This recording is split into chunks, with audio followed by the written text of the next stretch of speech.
When I was in year 3, so about the age of 7 or 8, I became aware of the fact that everybody else in my class had friends apart from me. All I ever really had were acquaintances or children I would maybe sit with at lunchtime, but never real friends, you know, the kind that you would tell everything to, or that you could count on to be your partner every week when you had PE. It was at this point I had this sudden need to be around other children, and it wasn't so much that I really wanted to socialise them and have loads of friends, but more because I was worried about standing out as different if I just sat and read my Jacqueline Wilson book like I really wanted to. Looking back, this is probably the first time that I consciously began moulding myself into a different version of me in an attempt to make other people more comfortable with who I am, or to avoid standing out as being different than them. But it would take another 17 years before I would actually have a word for what I'd been doing this whole time, which was autistic masking. If you don't know me, my name's Ellie and I was diagnosed as autistic at the age of 25.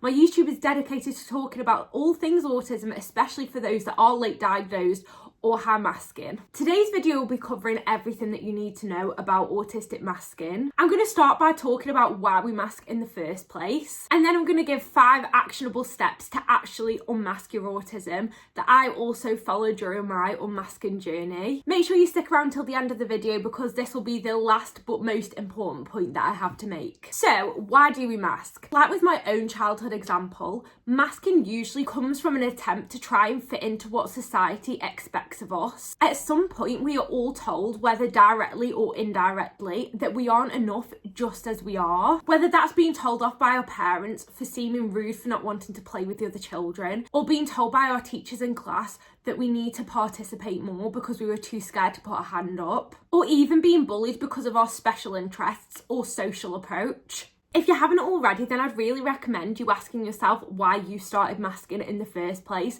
And it doesn't matter whether you had that autism diagnosis yet or not. At the end of the day, you were autistic either way. And maybe you were like me and didn't have a name for it until years later. Asking yourself this question will also really help in the next 5 steps that I cover to help you understand where your masking behaviour even comes from in the first place. Step 1 to unmasking is actually about reframing your mindset. I know when I first started my unmasking journey and heard what masking was, I literally imagined somebody taking a mask off, and all this did is make me question even more, well, if I'm wearing a mask, then who am I really? Do I need to completely change myself to be unmasked? So instead of visually looking at it like a physical mask, you should be looking at unmasking as a form of meeting your own needs rather than meeting the needs of other people. Because essentially all forms of autistic masking are about putting other people's needs ahead of your own. You make eye contact despite it making you feel uncomfortable so that other people don't feel uncomfortable. You suppress your stims so that other people don't see you as being weird or unusual. And you don't talk about your special interests because you don't think that the other person will care about them or they will laugh at you for them. But all these things do is dim your sparkle, because instead of just being yourself,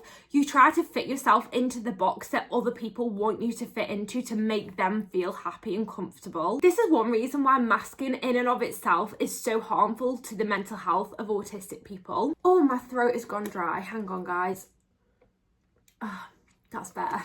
Studies, including the one by Beck et al. 2020, show that the autistic people with the worst mental health are also the autistics who mask the most, and their poor mental health was most strongly associated with the amount that they mask rather than the severity of their actual autistic traits. Especially for those like me that are late diagnosed. 80% of autistic females are, by the way. I'm not sure if you knew that. We get so good at ignoring our own needs and being taught that they don't actually matter, that it can be really hard to accept that our needs are actually important. Okay, so you may be asking, how then do I actually meet my needs, or how do I even know what my needs are in the first place? Well, that's where step number 2 comes in, which is about spending lots of time by yourself. Time alone is very important to the mental health of autistics. So not only is this going to meet one of your needs, but it's also going to mean that you can reconnect with who you truly are. What are your likes? What are your dislikes? What brings your energy and what takes away your energy? Whenever you can, I would really recommend recording anything that you learn about yourself when you are on your own, particularly the things that bring you energy. I created a digital unmasking workbook,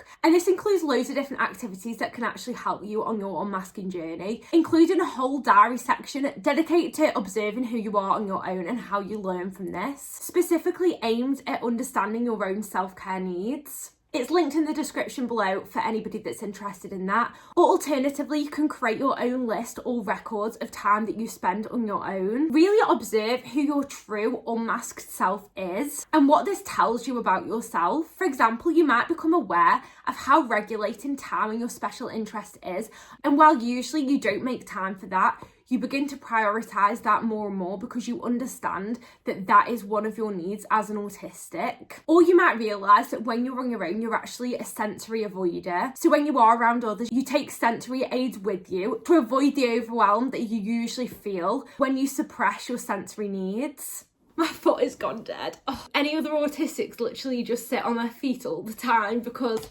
I do, and my feet are not welcoming me for it right now. Sorry, back to the video. All of these things are also going to mean that when you are around other people, it'll be much easier to identify when you are actually masking, which moves me on nicely to step number 3, which is observing who you are around other people. So you've spent the time alone, you've become more in touch with your likes and dislikes and wants and needs. Now it's time to see how this unmasked version of you compares with the version of you that you are when you're around other people. If you see yourself around others and you're like, who is this person? I don't even recognise them, then that in and of itself is a good sign that you are masking around them. And I don't want to get too ahead of myself because we will be discussing this later in the video, but your aim with unmasking should be about aligning the version of you that you are on your own as much as possible with the version of you that you are around other people. Another tip, if you aren't actually sure whether you are autistic masking, is to listen to the inner monologue that you have inside your head when you're around others. If you're constantly questioning yourself around them, asking yourself, am I talking too much? Do they like me?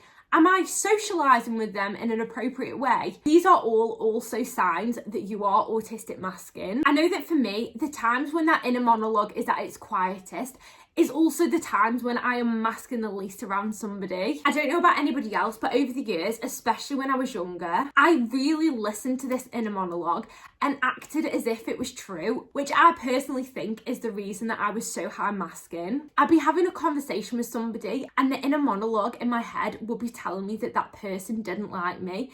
And as a result, I would then alter my behaviour to make sure that they definitely did like me, whether that was agreeing to things that I really didn't want to do because I was too scared to say no and set my own boundaries, or alternatively, I would just morph myself into a version of them because I thought, if I'm just like you, then you're obviously going to like me. But if anything, this worked in the opposite way because they didn't actually know who I really was. And it was so hard to constantly keep that up. And it meant that I ended up jumping from friendship group to friendship group all the time because I was constantly trying to chase a different version of me that other people would like, and it just never worked. But the important part, which actually took me a long time to realise, was that you don't actually need to listen to that inner monologue. Yes, you may be telling yourself, oh, that person isn't going to like me for who I truly am, but you never actually give yourself the opportunity to prove yourself wrong and prove that them people are going to like you for you because they have never authentically seen you. I just want to say that if you are enjoying this video so far or have learned anything, then please consider subscribing because it will really help to support me as a small creator so that I can continue talking about autism to help my fellow autistics. Moving on to step number 4, which is finding your safe people. After you've observed yourself around other people, you should have a pretty good idea about who you're masking the most and who you're masking the least around. And those people that you are masking the least around are who I would consider your safe people. And it's a really important part of your masking process to understand who these people are. These safe people are the people that you already feel confident being yourself around, or you feel like you are a more authentic version of yourself around them. For me, that would be my partner and my mum, but it could literally be anybody in your life, maybe even somebody that you aren't currently that close to, but you feel comfortable being yourself around. When I first met my partner over 6 years ago, I didn't even realise at the time that I was autistic. autistic. But looking back, I now realise that I'd actually started unmasking in front of him before even knowing that I was autistic or that I was masking in the first place. I felt comfortable being my true, authentic self, and the walls that I'd built around myself to protect me gradually came down. I stopped wearing as much makeup because I didn't feel like I needed it all of the time for him to love me. I stopped drinking alcohol, which is what I used for so long as a social crutch to help me in social situations. And I began setting healthy boundaries, which meant that I felt safe to actually express my perspectives and opinions on things. I know that this might seem slightly off topic, but I just think it's important to show how much of a positive influence safe people can have on you and your ability to unmask. And I can't stress enough how important it is to find these people. I have also found though that even when I did feel safe and comfortable unmasking, there was still a part of me that struggled to unmask 100%. My partner would ask me to give him a lift somewhere or to help him with something, and even though I was overwhelmed, I would feel guilty about saying no to him, and he'd say to me, "Elle, don't worry, like, if you haven't got the time, if you haven't got the energy for it, don't worry, like, it's not a big deal." But to me, it was a massive deal because for my whole life, I'd been ignoring my own needs in pursuit of making other people happy.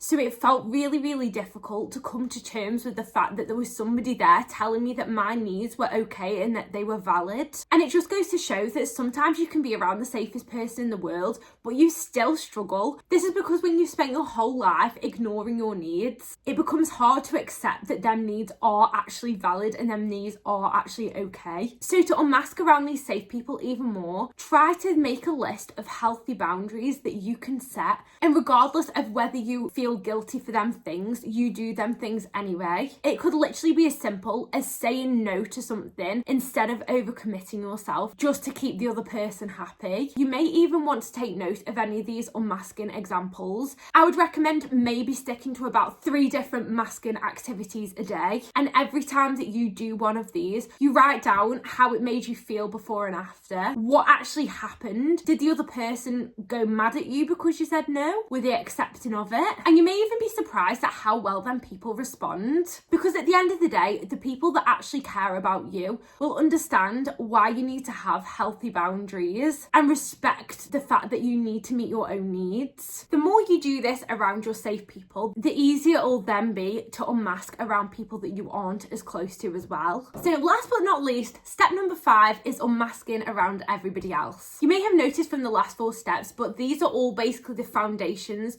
that you need to do first so that you actually feel safe and comfortable, then unmasking around the wider world. At this point, you'll then be ready to put all of these boundaries into action with the other people that are around you. Again, start with baby steps for those people that aren't in your safe circle. Maybe that's not making eye contact when you talk to a colleague at work, or avoiding making small talk if that burns you out, or even lean into your special interests and embrace your sensory differences by openly using sensory aids. You don't need to go from 100% masked to 0% masked. Every autistic will approach this in a slightly different way, because again, autism is a spectrum and our needs are completely different than each other. So just follow your intuition with this and don't take it too fast if it doesn't feel comfortable to do so. Again, back to my digital unmasking workbook, there's a whole chapter dedicated to unmasking around the wider world, and there's a whole chapter called the Unmasking Diaries. So as I said, the link is below if you would like to order that. I discuss everything that I've talked about in this video in a lot more detail. But another big tip that I would give for the last part of the video is actually letting people know that you were autistic. When I first got my diagnosis, I would tell everybody and anybody who would listen that I was autistic. I mean, look at my YouTube channel today, it's pretty obvious that I'm open about my autism. But I would actually have a lot of people who were really intrigued and wanted to learn a lot more about my autism. And you'd actually be surprised at how many people would be interested in talking about that with you. I think this also serves to help you as well, because people will begin understanding why your behaviour has changed slightly. At the end of the day, if they are used to you acting a very specific way and then all of a sudden your behaviour completely changes, they might be a bit confused confused, and I'm sure they would appreciate you explaining to them why that is. By unmasking, you give people the opportunity to actually meet the real you, and you'll probably be very surprised by how many of them accept you for who you truly are, which is also only going to serve to help your self-esteem in the long run. And if they don't accept you, are they really somebody that you want to be performing for anyway? Life is too short to burn yourself out and destroy your mental health for people that aren't going to accept you for the real you anyway. I really hope that this video has helped, and I'd love to know your perspective on masking. Do you think that it's important that you fit into society, or would you prefer to just be accepted for your true, authentic self? I'm sorry about this lighting, by the way. It's currently golden hour. As always, thank you so much for watching, and I'll see you next Friday for another video about autism. Bye!